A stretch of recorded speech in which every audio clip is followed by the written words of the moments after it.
الله أكبر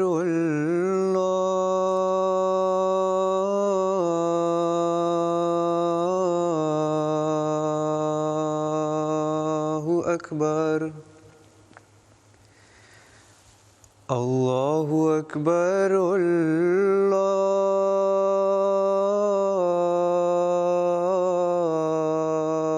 الله أكبر أشهد أن لا إله إلا الله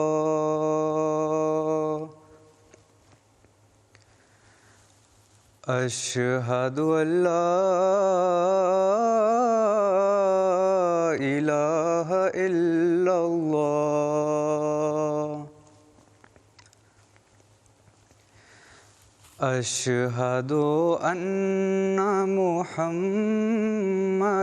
رسول الله أشهد أن محمدًا رسول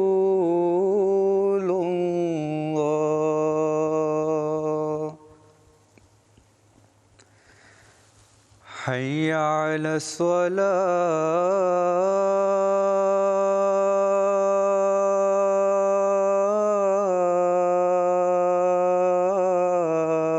الصلاة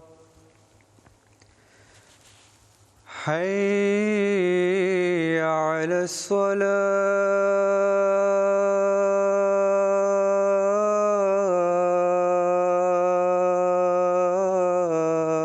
الصلاة حي على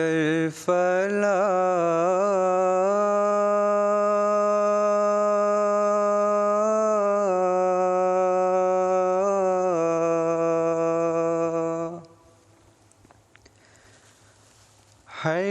حي على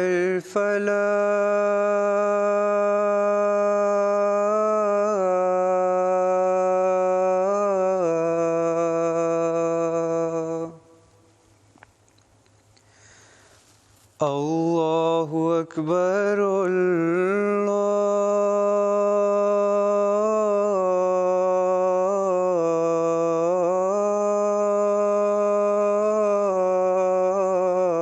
الله أكبر لا إله إلا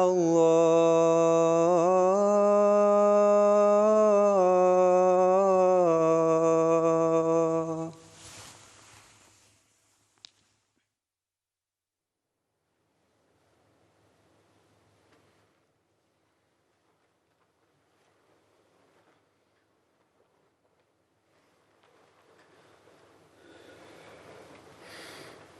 السلام علیکم.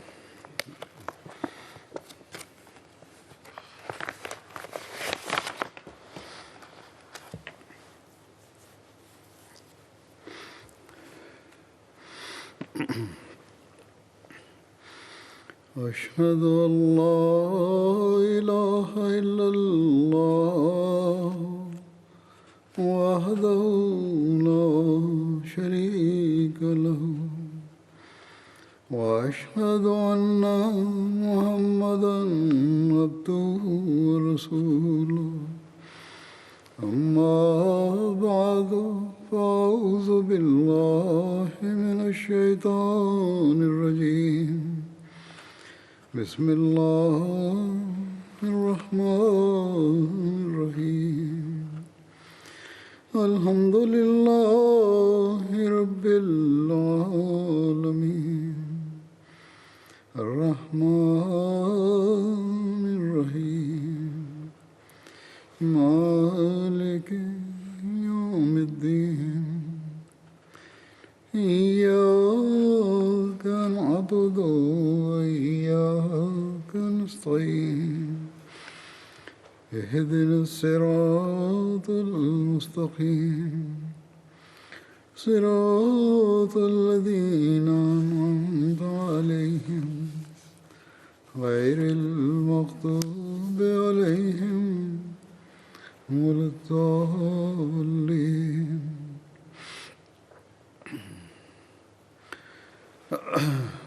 گزشتہ خطبات سے حضرت سعد بن معاذ کا ذکر چل رہا تھا. ایک واقعہ جنگ بدر میں عہد وفا کے اظہار کا، جس کا گزشتہ خطبے میں بھی ذکر ہوا تھا، اسے حضرت مسلم موعود رضی اللہ عنہ نے بھی بیان فرمایا اپنے انداز میں. آپ اس طرح فرماتے ہیں کہ یہ قدرتی بات ہے کہ جہاں عشق ہوتا ہے وہاں کوئی شخص بھی نہیں چاہتا کہ میرے محبوب کو کوئی تکلیف پہنچے، اور کوئی بھی یہ پسند نہیں کرتا کہ اس کا محبوب لڑائی میں جائے، بلکہ ہر ممکن کوشش کی جاتی ہے کہ محبوب لڑائی سے بچ جائے. اسی طرح صحابہ بھی اس بات کو پسند نہیں کرتے تھے کہ آپ صلی اللہ علیہ وسلم لڑائی پر جائیں. صحابہ اس بات کو ناپسند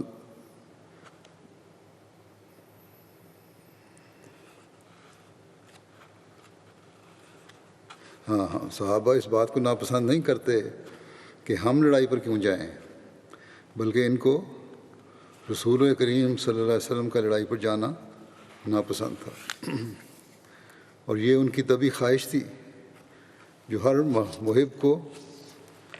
اپنے محبوب کے ساتھ ہوتی ہے. اس کے علاوہ ہم دیکھتے ہیں کہ تاریخ سے اس بات کا کافی ثبوت ملتا ہے.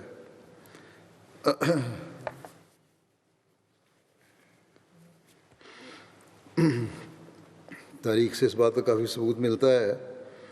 کہ جب رسول کریم صلی اللہ علیہ وسلم بدر کے قریب پہنچے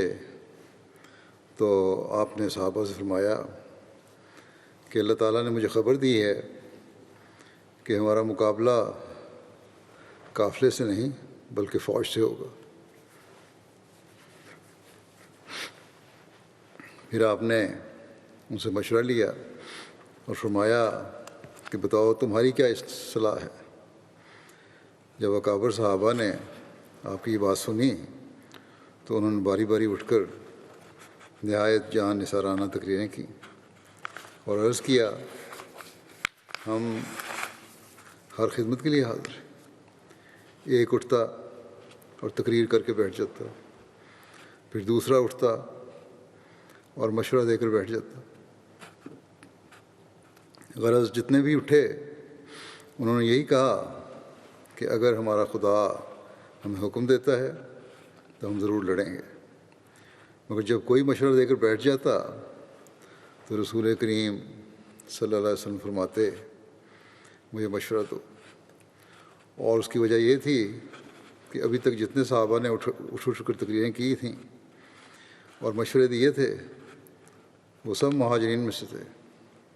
مگر جب آپ نے بار بار یہی فرمایا کہ مجھے مشورہ دیا جائے تو سعد بن معاذ رئیس اوس نے آپ کا منشا سمجھا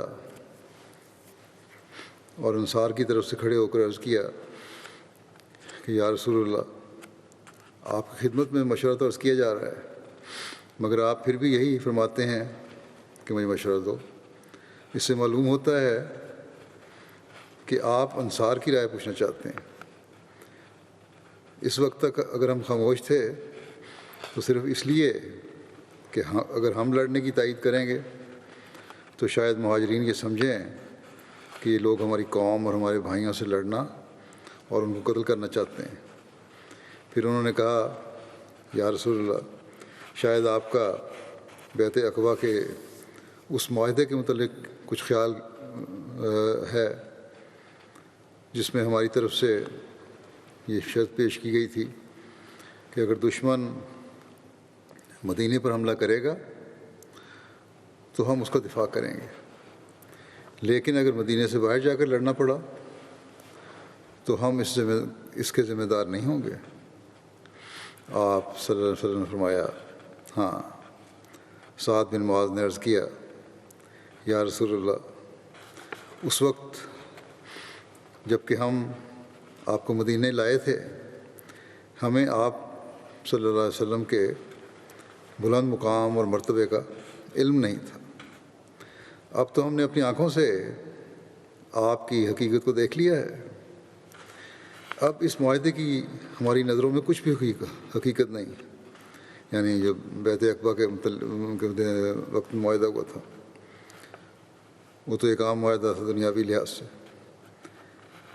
اب جو ہم نے دیکھا ہے اور ہماری روحانیت کی جو آنکھیں کھلی ہیں، اس کے بعد تو اس کی کچھ بھی حقیقت نہیں۔ اس لیے آپ جہاں چلیں ہم آپ کے ساتھ ہیں، اور خدا کی قسم اگر آپ ہمیں سمندر میں کود جانے کا حکم دیں تو ہم کود جائیں گے، اور ہم میں سے ایک فرد بھی پیچھے نہیں رہے گا۔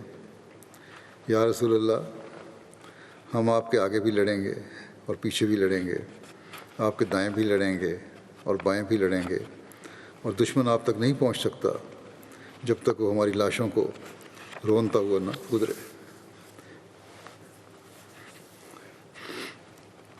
حضرت مسلم موعود رضی اللہ عنہ سورہ رات کی آیت 12 جس میں جو شروع ہوتی ہے اس طرح کہ لہو موقبات من بین یدیہ ومن خلفہ، لہو موقبات من بین یدیہ ومن خلفہ، یعنی اس کے لیے اس کے آگے اور پیچھے چلنے والے محافظ مقرر ہیں۔ اس کی تفسیر فرماتے ہیں کہ رسول کریم صلی اللہ علیہ وسلم کا تمام زمانہ نبوت اس حفاظت کا ثبوت ہے جو اللہ تعالیٰ نے وعدہ فرمایا تھا۔ آگے اور پیچھے ہم نے محافظ مقرر کیے ہوئے ہیں۔ چنانچہ مکہ معظمہ میں آپ صلی اللہ علیہ وسلم کی حفاظت فرشتے ہی کرتے تھے، ورنہ اس قدر دشمنوں میں گھرے ہوئے رہ کر آپ کی جان کس طرح محفوظ رہ سکتی تھی۔ ہاں، مدینہ تشریف لانے پر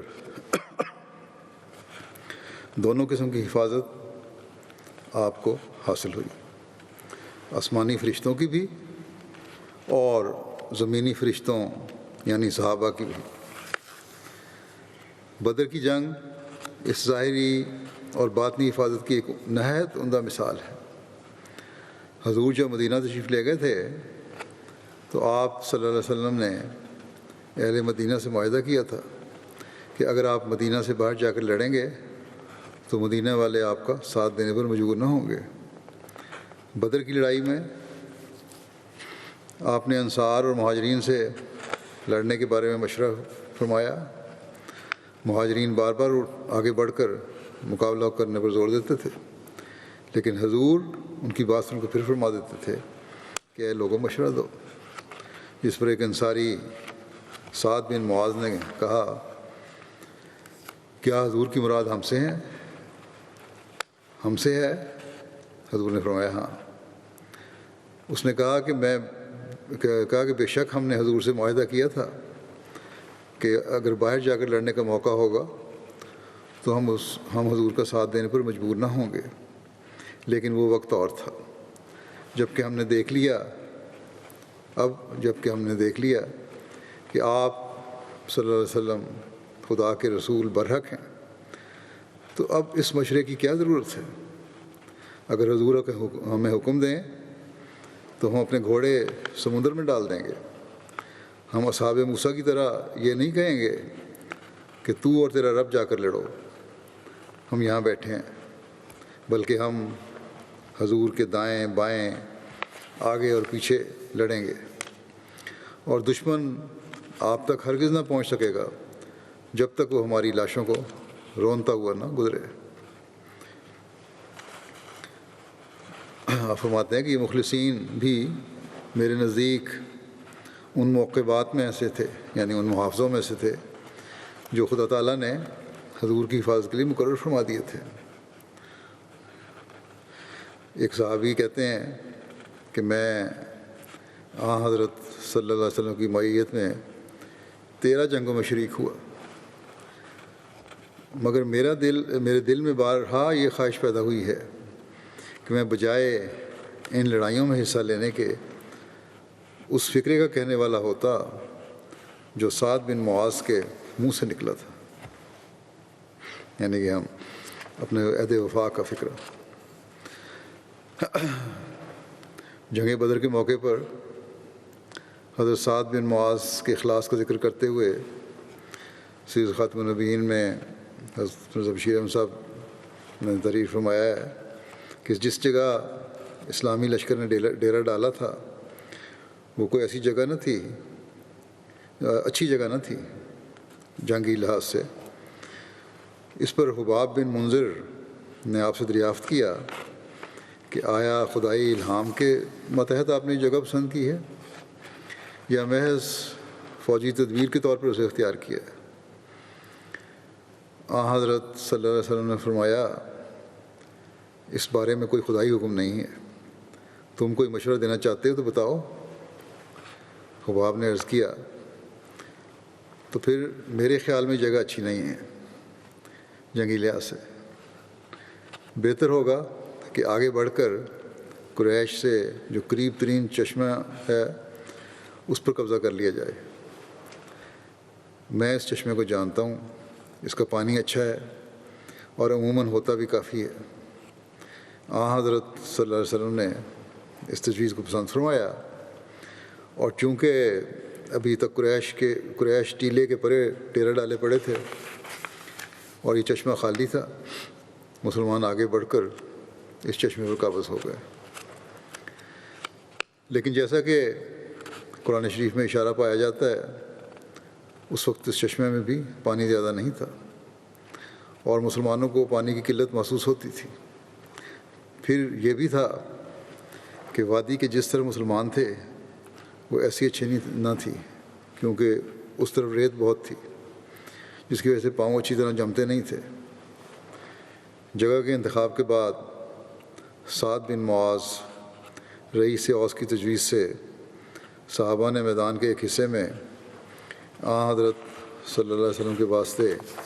ایک سائبان سا تیار کر دیا، اور سعد نے حضرت صلی اللہ علیہ وسلم کی سواری سائبان کے پاس باندھ کر عرض کیا کہ یا رسول اللہ آپ اس سائبان میں تشریف رکھیں اور ہم اللہ کے نام لے کر دشمن کا مقابلہ کرتے ہیں۔ اگر خدا نے ہمیں فتح دی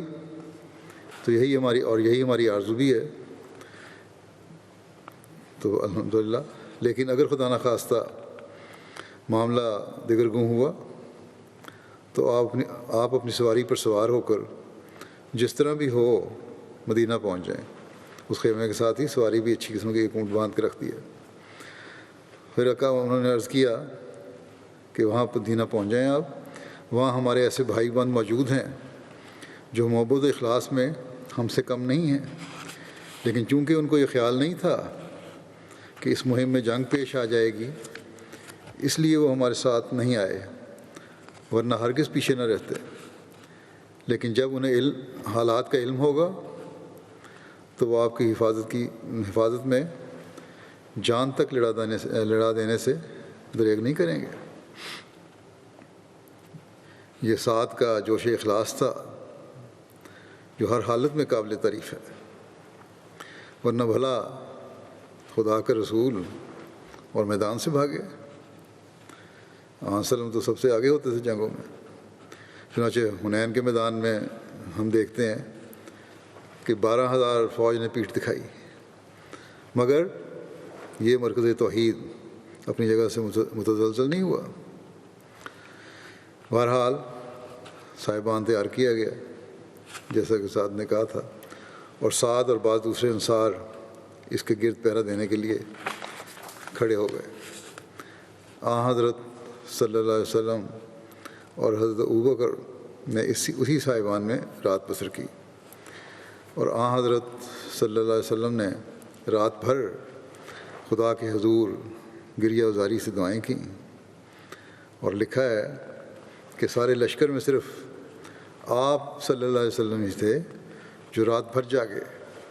باقی سب لوگ باری باری اپنی نیند سو لیے۔ غزوہ احد کے موقع پر جمعے کی شب حضرت سعد بن معاذ، حضرت اسید بن حضیر اور حضرت سعد بن عبادہ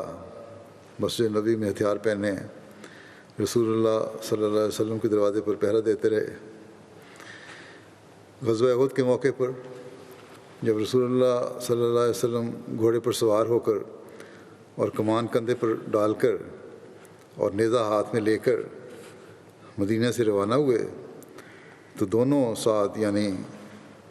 حضرت سعد بن معاذ اور حضرت سعد بن عبادہ آپ کے آگے آگے دوڑ رہے تھے۔ ان دونوں نے زرہ پہنی ہوئی تھی۔ اس مرزا بشیر احمد صاحب غزوہ احد کا ذکر کرتے ہوئے تعریف فرماتے ہیں کہ آپ صلی اللہ علیہ وسلم صحابہ کی ایک بڑی جماعت کے ہمراہ نماز عصر کے بعد مدینہ سے نکلے۔ قبیلہ اوس اور خزرج کے رؤساء سعد بن معاذ اور سعد بن عبادہ آپ کی سواری کے سامنے آہستہ آہستہ دوڑتے جاتے تھے اور باقی صحابہ آپ کے دائیں اور بائیں اور پیچھے چل رہے تھے۔ جب رسول اللہ صلی اللہ علیہ وسلم غزوہ احد سے مدینہ واپس آئے اور اپنے گھوڑے سے اترے تو آپ حضرت سعد بن معاذ اور حضرت سعد بن عبادہ کا سہارا لیتے ہوئے اپنے گھر میں داخل ہوئے۔ حضرت سعد بن معاذ کی والدہ کو حضرت صلی اللہ علیہ وسلم سے کس قدر محبت تھی، اس کا ذکر کرتے ہوئے حضرت مسلم موعود رضی اللہ عنہ فرماتے ہیں کہ جنگ احد سے واپسی پر رسول کریم صلی اللہ علیہ وسلم کی سواری کی باغ حضرت سعد بن معاذ پکڑے ہوئے فخر سے چل رہے تھے۔ جنگ میں آپ کو بھائی بھی مارا گیا تھا۔ مدینہ کے قریب پہنچ کر حضرت سعد نے اپنی ماں کو آتے ہوئے دیکھا اور کہا یا رسول اللہ میری ماں آ رہی ہے۔ حضرت سعد رضی اللہ عنہ کی والدہ کی عمر اس وقت کوئی 80-82 سال کی تھی۔ آنکھوں کا نور جا چکا تھا، بہت کمزور نظر تھی، دھوپ چھاؤں مشکل سے نظر آتی تھی۔ رسول کریم صلی اللہ علیہ وسلم کی شہادت کی خبر سن کر یہ مشہور ہو گیا تھا مدینہ میں کہ آن وسلم کو شہید کر دیا گیا ہے، تو یہ خبر سن کر بڑھیا بھی لڑکھڑاتی ہوئی مدینہ سے باہر نکلی جا رہی تھی۔ حضرت سعد نے کہا یا رسول اللہ میری ماں آ رہی ہے، تو رسول کریم صلی اللہ علیہ وسلم نے فرمایا میری سواری کو ٹھہرا لو۔ قریب پہنچا، ہماری ماں آ رہی ہے، وہاں اس کے قریب کھڑا کر دو میری سواری۔ جب آپ اس بوڑھی عورت کے قریب آئے تو اس نے اپنے بیٹوں کے متعلق کوئی خبر نہیں پوچھا تو یہ پوچھا کہ رسول کریم صلی اللہ علیہ وسلم کہاں ہیں؟ حضرت سعد نے جواب دیا آپ کے سامنے ہیں۔ اس بوڑھی عورت نے اوپر نظر اٹھائی اور اس کی کمزور نگاہیں رسول کریم صلی اللہ علیہ وسلم کے چہرے پر پھیل کر رہ گئیں۔ رسول کریم صلی اللہ علیہ وسلم نے فرمایا بی بی مجھے افسوس ہے تمہارا جوان بیٹا اس جنگ میں شہید ہو گیا۔ بڑھاپے میں کوئی شخص ایسی خبر سنتا ہے تو اس کے آسان خطا ہو جاتے ہیں، لیکن اس بڑھیا نے کیسا محبت بھرا جواب دیا کہ یا رسول اللہ آپ کیسی باتیں کر رہے ہیں، مجھے تو آپ کی خیریت کا فکر تھی۔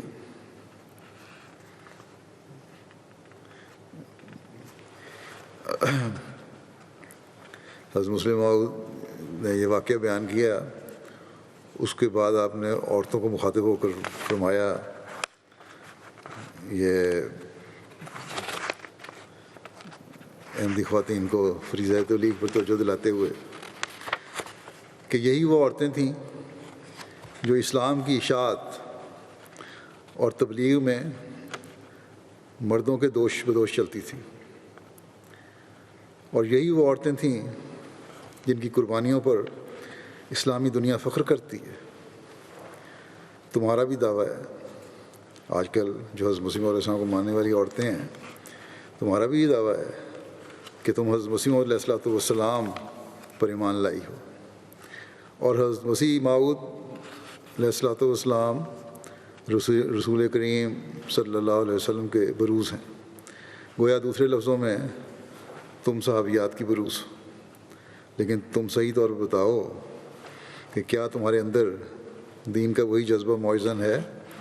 جو صحابیات میں تھا؟ کیا تمہارے اندر وہی نور موجود ہے جو صحابیات میں تھا؟ کیا تمہاری اولادیں ویسی ہی نیک ہیں جیسی صحابیات کی تھیں؟ اگر تم غور کرو گی تو تم اپنے آپ کو صحابیات سے بہت پیچھے پاؤ گی۔ صحابیات نے تو جو قربانیاں کیں آج تک دنیا کے پردے پر اس کی مثال نہیں ملتی۔ ان کی قربانیاں جو انہوں نے اپنی جان پر کھیل کر کیں، اللہ تعالیٰ کو ایسی پیاری لگیں کہ اللہ تعالیٰ نے بہت جلد ان کو کامیابی عطا کی، اور دوسری قومیں جس کام کو صدیوں میں نہ کر سکیں ان کو صحابہ اور صحابیات نے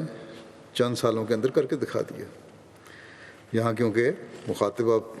احمدی خواتین سے تھے اس لیے ان کا ذکر ہے، ورنہ بے شمار جگہ پر ہمیشہ خلفاء یہ کہتے آئے ہیں، میں بھی بے شمار دفعہ کہہ چکا ہوں کہ ہمارے مردوں کو بھی وہی نمونے دکھانے پڑیں گے، تبھی ہم جو دعویٰ کرتے ہیں اور اس دعوے کو لے کر اٹھے ہیں کہ دنیا میں اسلام کا پیغام پھیلانا ہے اور دنیا کو اسلام کے جھنڈے تلے لے کے آنا ہے، اس پر عمل کر سکتے ہیں جب ہماری قربانیاں اور ہمارے عمل اس کے مطابق ہوں گے جس کے نمونے صحابہ نے ہمارے سامنے قائم فرمائے۔ حضرت مسلم موعود رضی اللہ عنہ فرماتے ہیں، عیسائی دنیا مریم مگدلینی اور اس کی ساتھی عورتوں کی اس بہادری پر خوش ہے کہ وہ مسیح کی قبر پر صبح کے وقت دشمنوں سے چھپ کر پہنچی تھی۔ میں ان سے کہتا ہوں کہ آؤ اور ذرا میرے محبوب کے مخلصوں اور فدائیوں کو دیکھو کہ کن حالتوں میں انہوں نے اس کا ساتھ دیا اور کن حالتوں میں انہوں نے توحید کے جھنڈے کو بلند کیا۔ اس قسم کی فدائیت کی ایک اور مثال بھی تاریخوں میں ملتی ہے، جب رسول کریم صلی اللہ علیہ وسلم شہداء کو دفن کر کے مدینہ واپس آ گئے، پھر دوبارہ وہی ایک اور موقع پر یہی مثال دے رہے ہیں حضرت سعد بن معاذ کی والدہ کی، شہداء کو دفن کر کے جب مدینہ واپس گئے تو پھر عورتیں اور بچے شہر سے باہر استقبال کے لیے نکل آئے۔ رسول کریم صلی اللہ علیہ وسلم کی اونٹنی کی باغ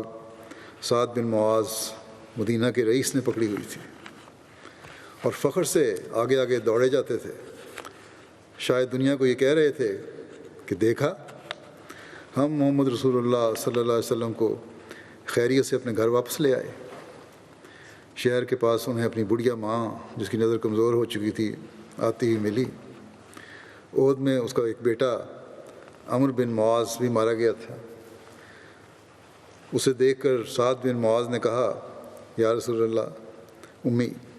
کہ اے اللہ کے رسول میری ماں آ رہی ہے۔ آپ نے فرمایا خدا تعالیٰ کی برکتوں کے ساتھ آئے۔ بڑھیا آگے بڑھی اور اپنی کمزور پھٹی آنکھوں سے ادھر ادھر دیکھا کہ کہیں رسول کریم صلی اللہ علیہ وسلم کی شکل نظر آ جائے۔ آخر رسول اللہ صلی اللہ علیہ وسلم کو چہرہ پہچان لیا اور خوش ہو گئی۔ رسول اللہ صلی اللہ علیہ وسلم نے فرمایا، مائی مجھے تمہارے بیٹے کی شہادت پر تم سے ہمدردی ہے۔ اس پر نیک عورت نے کہا، حضور جب میں نے آپ کو سلامت دیکھ لیا تو سمجھو کہ میں نے مصیبت کو بھون کر کھا لیا۔ مصیبت کو بھون کر کھا لیا، کیا عجیب محاورہ ہے۔ محبت کے کتنے گہرے جذبات پر دلالت کرتا ہے۔ غم انسان کو کھا جاتا ہے۔ وہ عورت جس کے بڑھاپے میں اس کا عصائے پیری ٹوٹ گیا تھا،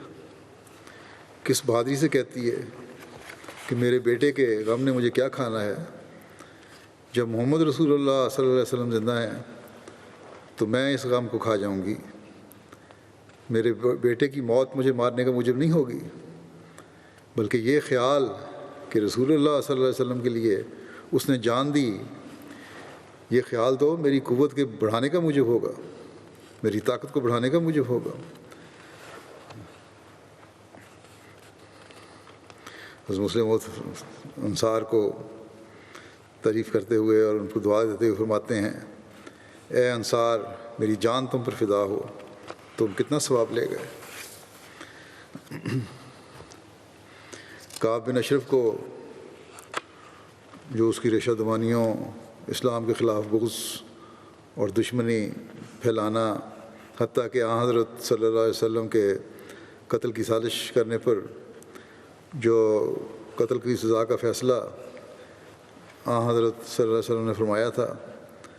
اس میں بھی بحیثیت سردار قبیلہ، انصار کے سردار قبیلے کے طور پر حضرت سعد بن معاذ کے مشورے کو شامل کیا گیا تھا۔ اس کی تفصیل یعنی سزا کے عمل درآمد ہونے اور کعب بن اشرف کو قتل کی یہ تفصیل جو ہے وہ پہلے کچھ عرصہ پہلے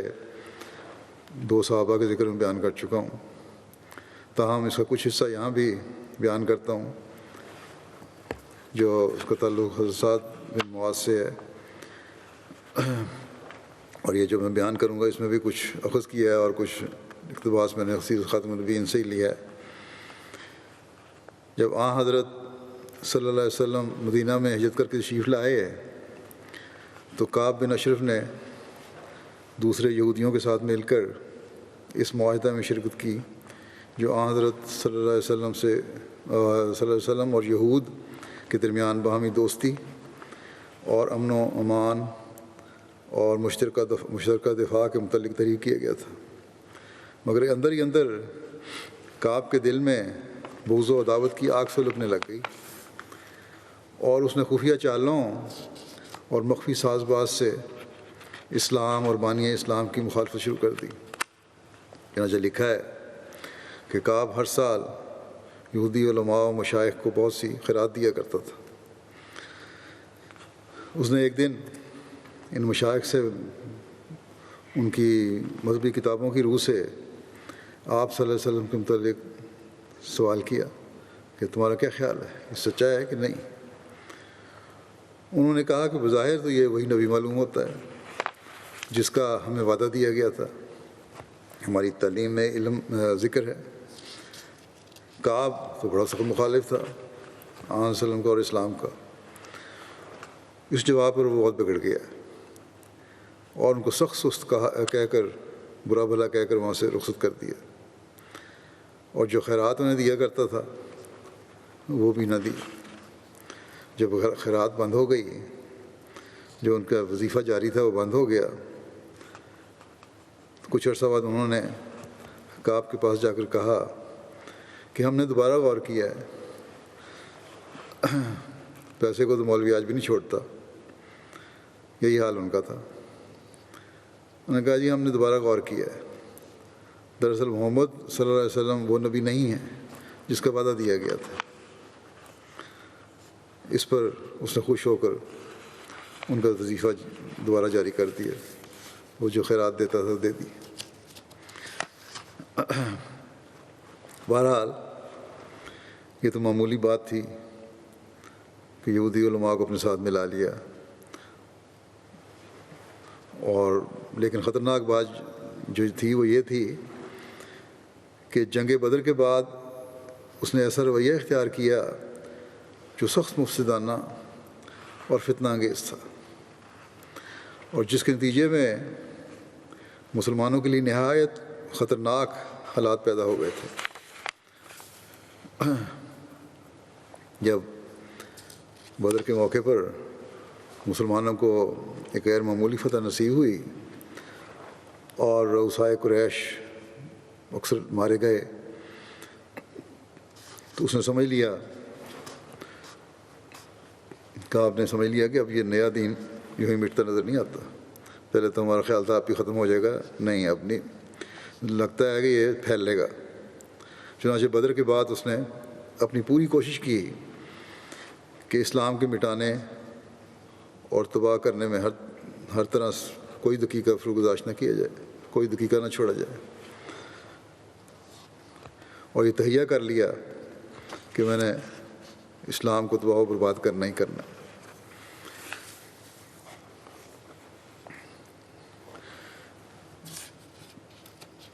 اور جیسا کہ میں نے کہا کہ بدر میں مسلمانوں کی فتح کے بعد تو غیظ و غضب سے بہت زیادہ بھر گیا تھا وہ. اس نے جب فیصلہ کیا اس غصے کی وجہ سے کہ میں نے تباہ کرنا ہی کرنا ہے اسلام کو، اس نے فوراً سفر کی تیاری کر کے مکے کی راہ لی. وہاں جا کر اپنی چرب زبانی اور شعر گوئی کے زور سے قریش کے دلوں کی سلگتی ہوئی آگ کو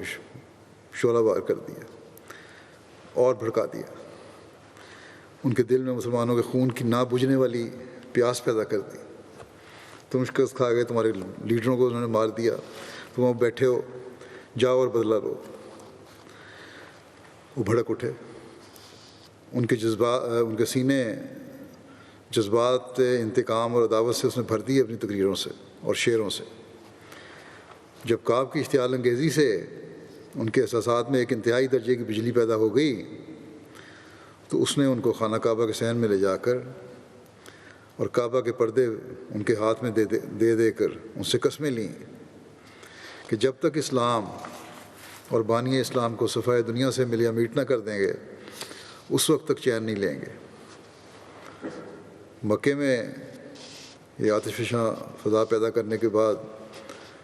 تو یہیں بس نہیں کی اس نے، بلکہ اس بدبخت نے دوسرے قبائل عرب کا رخ کیا اور پھر قوم بقوم ہر قبیلے میں پھر کر مسلمانوں کے خلاف لوگوں کو بھڑکایا. پھر مدینہ میں واپس آ کر وہاں آ کے پھر اپنی سرگرمیاں اسلام مخالف تیز کی اور غیر مسلموں کو میں اپنے جوش دلانے والے اشعار میں اور خاص طور پر یہودیوں کو بھی گندے اور فحش طریق پر مسلمان خواتین کا ذکر کیا.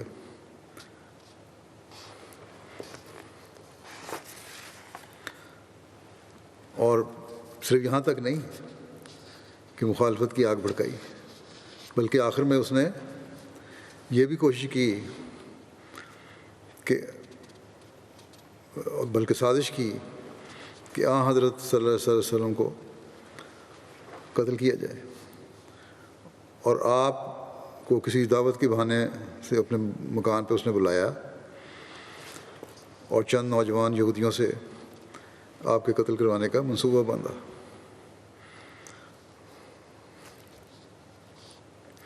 خدا کے فضل سے وقت پر اطلاع ہو گئی، آپ کو خدا تعالیٰ نے اطلاع دے دی اور اس کی سازش کامیاب نہیں ہوئی. جب نوبت یہاں تک پہنچ گئی اور کعب کے خلاف عہد شکنی معاہدہ کیا ہوتا، اس کی عہد شکنی کی اس نے، بغاوت، حکومت تھی قائم، اس کے خلاف بغاوت، تحریک جنگ، فتنہ پردازی، فحش گوئی اور سازش قتل کے الزامات پایہ ثبوت کو پہنچ گئے تو حضرت صلی اللہ علیہ وسلم نے جو اس بین الاقوام معاہدے کی روح سے جو آپ صلی اللہ علیہ وسلم کے مدینہ میں تشریف لانے کے بعد اہالیان مدینہ میں ہوا تھا، مدینہ کی جمہوری سلطنت کے صدر اور حاکم اعلیٰ تھے آپ نے یہ فیصلہ فرما دیا کہ کعب بن اشرف اپنی کارروائیوں کی وجہ سے واجب القتل ہے اور اپنے بعض صحابہ کو ارشاد فرمایا کہ اسے قتل کر دیا جائے.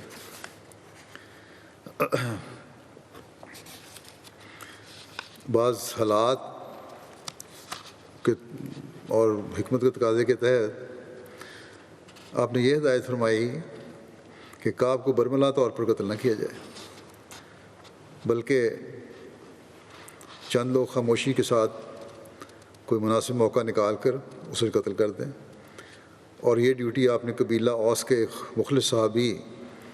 محمد بن مسلمہ کے سپرد فرمائی اور انہوں نے تاکید فرمائی کہ جو طریق بھی اختیار کرو، قبیلہ اوس کے رئیس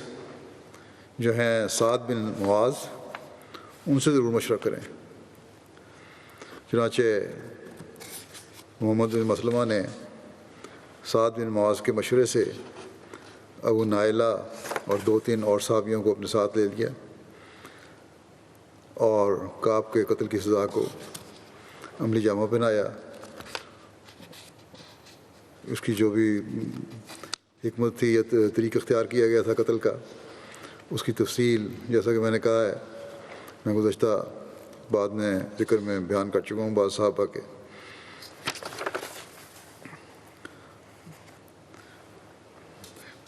بہرحال جو حکمت اختیار کی گئی تھی اس کے تحت اس کو رات کے وقت گھر سے نکال کے قتل کیا گیا تھا۔ اس کی قتل کی خبر جو مشہور ہوئی تو شہر میں ایک سنسنی پھیل گئی صبح کے وقت، اور یہودی لوگ سخت جوش میں آ گئے۔ اور دوسرے دن صبح کے وقت یہودیوں کا ایک وفد حضرت صلی اللہ علیہ وسلم کی خدمت میں حاضر ہوا اور شکایت کی کہ ہمارا سردار کعب بن اشرف اس طرح قتل کر دیا گیا۔ حضرت صلی اللہ علیہ وسلم نے ان کی باتیں سن کر فرمایا، کیا تمہیں یہ معلوم نہیں کہ کعب کس کس جرم کا مرتکب ہوا ہے؟ قتل ہوا ہے، ہاں ٹھیک ہے، لیکن اس کے جرم تھے جس کی سزا اس کو ملی ہے۔ پھر آپ نے اجمالاً ان کو کعب کی عہد شکنی اور تحریک جنگ اور فتنہ انگیزی اور فحش گوئی اور سازش قتل وغیرہ کی کارروائیاں یاد کروائیں، جس پر یہ لوگ ڈر کے خاموش ہو گئے۔ پتہ تھا انہیں سب کو کہ یہ سب کچھ یہ کرتا رہا ہے۔ اس کے بعد حضرت صلی اللہ علیہ وسلم نے ان سے فرمایا کہ تمہیں چاہیے کہ کم از کم آئندہ کے لیے امن اور تعاون کے ساتھ رہو اور عداوت اور فتنہ و فساد کا بیچ نہ بو۔ چنانچہ یہود کی رضامندی کے ساتھ آئندہ کے لیے ایک نیا معاہدہ لکھا گیا، اور یہود نے مسلمانوں کے ساتھ امن و امان کے ساتھ رہنے اور فتنہ و فساد کے طریقوں سے بچنے کا از سر نو وعدہ کیا، اور یہ نیا معاہدہ لکھا گیا۔ تاریخ میں کسی جگہ بھی مذکور نہیں ہے کہ اس کے بعد یہودیوں نے کبھی کعب بن اشرف کے قتل کا ذکر کر کے مسلمانوں پر الزام قائم کیا ہو، کیونکہ ان کے دل محسوس کرتے تھے کہ کعب اپنی مستحق سزا کو پہنچا۔ یہ سزا تھی جو اسے دی گئی اور دی گئی، نہ وسلم نے اس کا انکار کیا کہ ہم نے نہیں کیا، نہ ہمیں پتہ نہیں، بلکہ سارا کچھ گنوایا، اور ظاہر تھا یہ آپ کا فیصلہ تھا، آپ سربراہ حکومت تھے۔ اور اس میں 2 سردار جو تھے رئیس مدینہ کے، ان کی رائے بھی شامل تھی جو مسلمان تھے، سعد بن معاذ وغیرہ۔ یہودی قبیلہ بنو نذیر نے حضرت صلی اللہ علیہ وسلم کو ایک پتھر گرا کر دھوکے سے ہلاک کرنے کا منصوبہ بنایا۔ اللہ تعالیٰ نے بذریعہ وحی حضرت صلی اللہ علیہ وسلم کو اسی خبر دی۔ حضرت صلی اللہ علیہ وسلم صحابہ کے ہمراہ اس قبیلے کی طرف گئے ہوئے تھے۔ آپ صلی اللہ علیہ وسلم فوراً واپس مدینہ تشریف لے آئے۔ بعد میں حضرت صلی اللہ علیہ وسلم نے اس قبیلے کے محاصرے کا حکم دیا۔ ربیع الاول 4 ہجری میں حضرت صلی اللہ علیہ وسلم کو خود حفاظتی کے خیال سے مجبور ہو کر بنو نذیر کے خلاف فوج کشی کرنی پڑی، جس کے نتیجے میں بالآخر یہ قبیلہ مدینہ سے جلا وطن ہو گیا۔ جب رسول اللہ صلی اللہ علیہ وسلم کو غزوہ بنو نذیر کا اموال غنیمت ملا تو آپ نے حضرت ثابت بن قیس کو بلا کر فرمایا کہ میرے لیے اپنی قوم کو بلاؤ۔ حضرت ثابت نے عرض کیا، یا رسول اللہ صلی اللہ علیہ وسلم، کیا خزرج کو؟ آپ صلی اللہ علیہ وسلم نے فرمایا تمام انصار کو بلا لو، کسی بھی قبیلے کے ہوں۔ چنانچہ انہوں نے اوس اور خزرج کو آپ صلی اللہ علیہ وسلم کے لیے بلایا۔ رسول اللہ صلی اللہ علیہ وسلم نے ان سے خطاب کیا۔ آپ نے اللہ تعالیٰ کی حمد و ثنا بیان کی جس کا وہ اہل ہے۔ پھر انصار کے مہاجرین پر کیے جانے والے احسانوں، یعنی انصار کے مہاجرین کو اپنے گھر میں ٹھہرانے اور انصار کے مہاجرین کو اپنی جانوں پر ترجیح دینے کا تذکرہ فرمایا، ذکر فرمایا کہ کس طرح انصار نے مہاجرین پر احسان کیا ہے۔ پھر آپ نے فرمایا اگر تم پسند کرو تو تو میں بنو نذیر سے حاصل ہونے والا مال فے تم میں اور مہاجرین میں تقسیم کر دوں۔ مہاجرین حسب سابق تمہارے گھروں میں اور اموال میں رہیں گے، تقسیم کر لو جو مال ملا ہے نعمت کا، آدھا آدھا تقسیم ہو جاتا ہے، لیکن اس کا یہ ہے کہ جس طرح پہلے رہ رہے ہیں تمہارے گھروں میں اور جو تم ان سے سلوک کر رہے احسان کا وہ کرتے رہو، مال یا آدھا آدھا لے لو۔ لیکن دوسری صورت کیا ہے، اگر تم پسند کرو تو یہ اموال میں مہاجرین میں تقسیم کر دیتا ہوں، انصار کو کچھ نہیں دیتا، سارا مال جو ملا ہے مہاجرین تقسیم کر دیتا ہوں، پھر وہ تمہارے گھروں سے نکل جائیں گے، پھر تمہارے گھروں میں نہیں رہیں گے، اپنا اپنا انتظام کریں کیونکہ اب ان کو مال مل گیا۔ اس پر حضرت سعد بن عبادہ اور حضرت سعد بن معاذ نے آپس میں بات کی، مشورہ کیا دونوں نے، اور دونوں نے عرض کیا کہ یا رسول اللہ صلی اللہ علیہ وسلم آپ یہ اموال مہاجرین میں تقسیم فرما دیں، مال مہاجرین میں تقسیم کر دیں، اور ساتھ یہ بھی کہا لیکن وہ حسب سابق ہمارے گھروں میں رہیں گے، ہم یہ نہیں چاہتے کہ مال لینے کے بعد وہ ہمارے گھروں سے نکل جائیں، اب بھی وہ جو جس طرح ہمارے گھروں میں رہ رہے ہیں، جس طرح وہ سلسلہ قائم ہے مواقعات کا، وہ قائم رہے گا۔ اور انصار نے عرض کیا یا رسول اللہ صلی اللہ علیہ وسلم ہم راضی ہیں اور ہمارا سر تسلیم خم، کوئی ہمیں شکوہ نہیں اس بات پر، اگر سارا مال آپ مہاجرین میں تقسیم کر دیں۔ اس پر رسول اللہ صلی اللہ علیہ وسلم نے فرمایا اے اللہ انصار پر رحم فرما اور انصار کے بیٹوں پر رحم فرما۔ پھر رسول اللہ صلی اللہ علیہ وسلم نے مال فے مہاجرین میں تقسیم فرما دیا، اور انصار میں سے کسی کو بھی اس میں سے کچھ نہیں دیا سوائے دو ضرورت مند آدمیوں کے،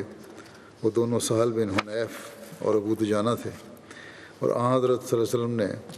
حضرت سعد بن معاذ کو ابو حقیق یہودی کی تلوار عطا کی، اور اس تلوار کی یہودیوں میں بڑی شہرت تھی، ایک تلوار دی تھی حضرت معاذ کو۔ جب عفق کا واقعہ ہوا اور حضرت عائشہ پر الزام لگایا گیا، اور آن حضرت صلی اللہ علیہ وسلم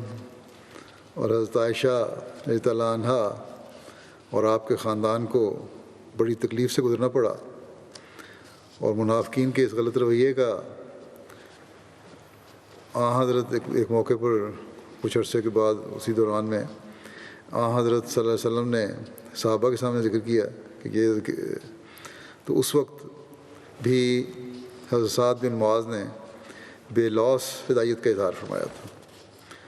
یہ واقعہ بڑی تفصیل سے حضرت مسلم موعود نے بیان فرمایا ہوا ہے، جو ایک صحابی حضرت مستہ کے ذکر میں پہلے میں تفصیل سے بیان کر چکا ہوں، تاہم حضرت سعد سے متعلقہ حصہ یہاں پیش کر دیتا ہوں۔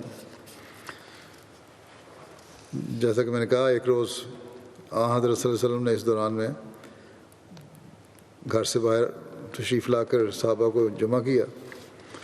اور فرمایا کوئی ہے جو مجھے اس شخص سے بچائے جس نے مجھے دکھ دیا ہے؟ اس سے آپ کی مراد عبداللہ بن ابی بن سلول سے تھی۔ حضرت سعد بن معاذ جو اوس قبیلے کے سردار تھے کھڑے ہوئے،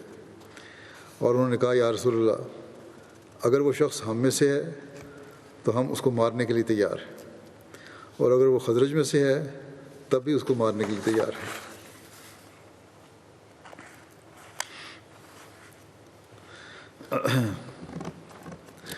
غزوہ خندق کے دوران ابو سفیان نے بنو نذیر کے رئیس ہوئی کو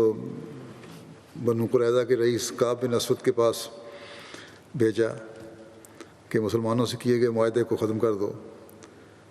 جب وہ نہ مانا تو سبز باغ دکھا کر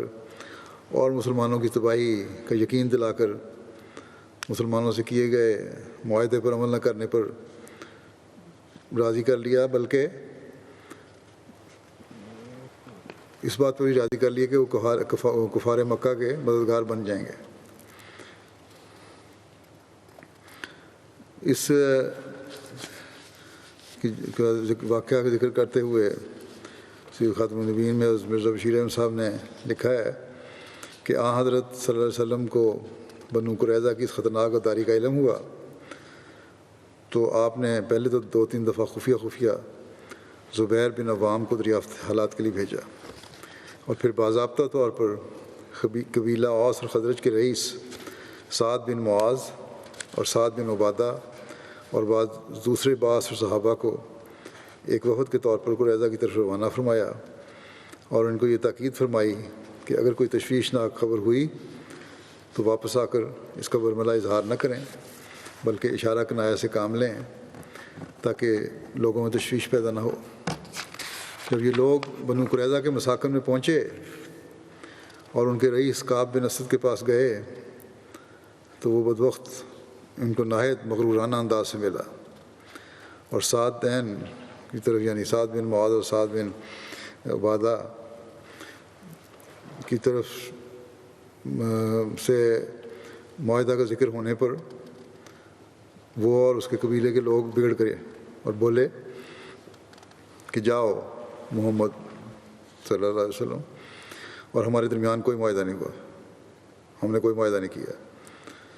یہ الفاظ سن کر صحابہ کا یہ واپس اٹھ کے چلا آیا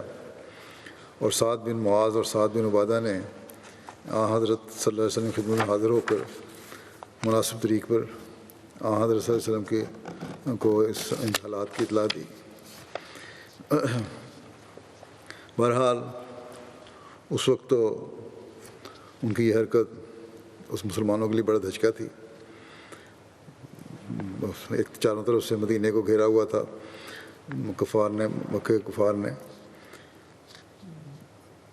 کفار مکہ سے جنگ کی حالت کی وجہ سے اس قبیلے کے خلاف کوئی کارروائی بھی نہیں ہو سکتی تھی،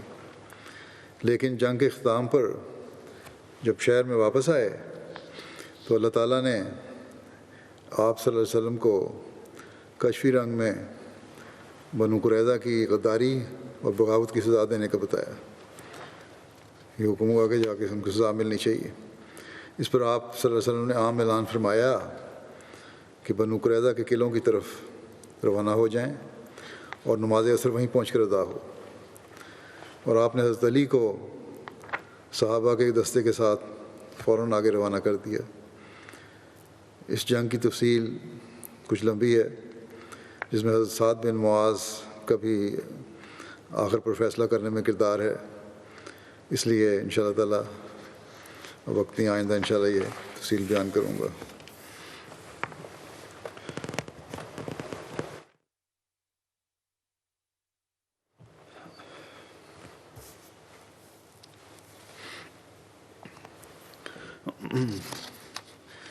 الحمد لله نحمده ونستعينه ونستغفره ونؤمن به ونتوكل عليه ونعوذ بالله من شرور أنفسنا ومن سيئات أعمالنا من يهده الله فلا مضل له ومن يضلله فلا هادي له ونشهد أن لا إله إلا الله ونشهد أن محمدا عبده ورسوله عباد الله رحمكم الله إن الله يأمر بالعدل والإحسان وإيتاء ذي القربى وينهى عن الفحشاء والمنكر والبغي يعظكم لعلكم تذكرون